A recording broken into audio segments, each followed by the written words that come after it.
Smart glasses are promising to revolutionize our daily lives, but Google's new Android XR specs that it showcased a few months ago aren't expected to drop until sometime in 2026. Thankfully, we're just under 1 month away from Meta Connect, where I believe we'll see some impressive next-gen smart glasses that we'll hopefully get to wear before the end of the year. This annual tech showcase from the social media supergiant typically focuses on Reality Labs' hardware and software. We're talking smart glasses, VR headsets, and AI. Meta Connect 2025, which kicks off with its opening keynote on September 17th, will likely be no different, with both Meta's CEO, Mark Zuckerberg, and its CTO, Andrew Bosworth, teasing announcements along these lines. Their comments, along with leaks and a couple of informed guesses on my part, might have actually clued us into a lot of what we'll see at this year's event already. And this doesn't look like it'll be a showcase that you'll want to miss. So here's our predictions for what Meta Connect has in store and why you'll want to tune in to catch the announcements live.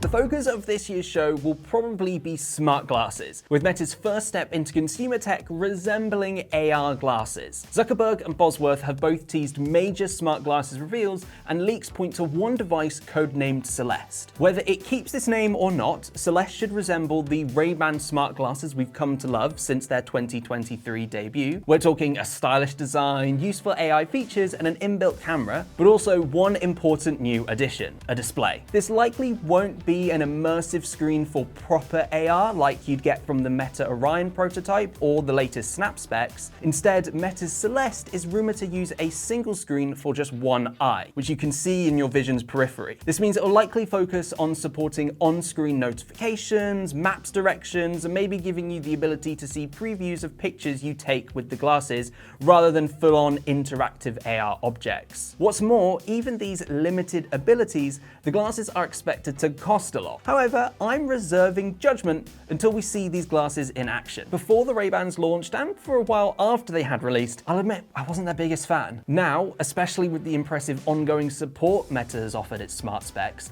they've come to be one of my favorite gadgets of the past few years. I never go on vacation without them. So even if they seem underwhelming at first, I wouldn't be surprised if the Celeste glasses become just as essential as my current Ray-Bans.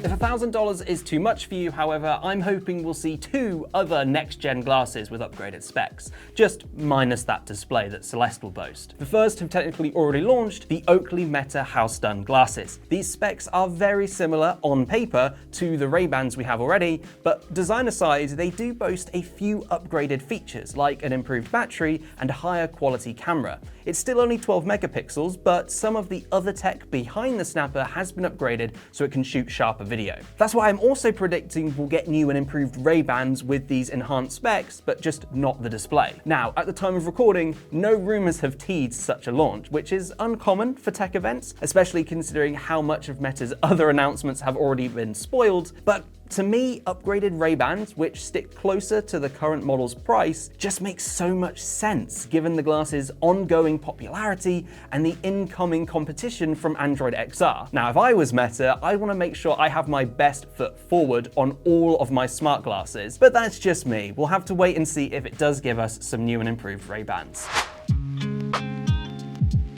Lastly, there's one other wearable we could get, though as often it has been rumored to be in development, it's also been rumored to have been cancelled. So while all leaks I'm talking about today should be taken with a pinch of salt, this is one that I'm especially leaning towards the "I'll believe it when I see it" mentality. I'm talking about Meta's much leaked smartwatch. This smart band is believed to be more of a controller for its AR glasses and other metaverse tech, rather than a fitness tracker like my Fitbit. And as a result, it might be bundled with Meta's smart specs rather than being a standalone accessory. But it's honestly hard to keep track of, as leaks have teased so many different things as iterations get developed and scrapped behind the scenes. It might come with cameras built in, but it might not. And it might even lack all of the health monitoring tools smartwatches are synonymous with. If it does materialize this year, my bet is we'll get a band included with the smart glasses that can serve as an optional controller for the smart specs. Based on what we've heard about the upcoming glasses, a full-on standalone add-on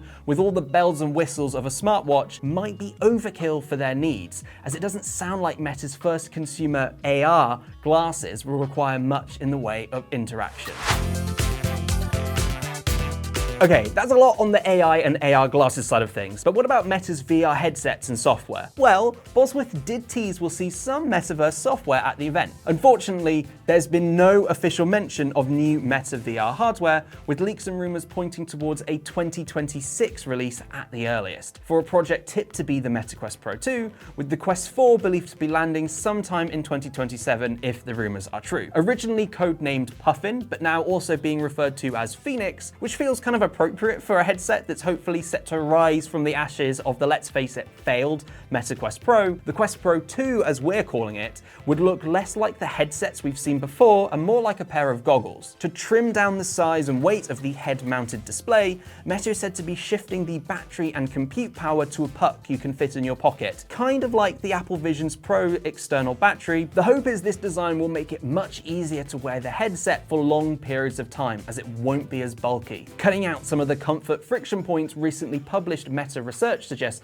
are barriers to longer VR sessions. However, Meta hasn't said anything official about its next-gen VR hardware plans, and I expect it won't give us some big announcement at Meta Connect this year. At best, we might see the same sort of silhouetted teaser we got for Project Cambria the year before it was fully unveiled as the original Quest Pro. I'm not disappointed though. Yes, I'd absolutely love a new VR headset, but the Meta Quest 3 is more than good enough for my needs right now. And as I mentioned already, we should have some major new smart glasses to keep us occupied in the meantime while we wait for new VR headsets from Meta. So that's what I expect we will see, and I suppose also what we won't see at Meta Connect 2025. Let me know in the comments what you're hoping to see on September 17th, and remember to check out TechRadar's coverage of the event as it happens live.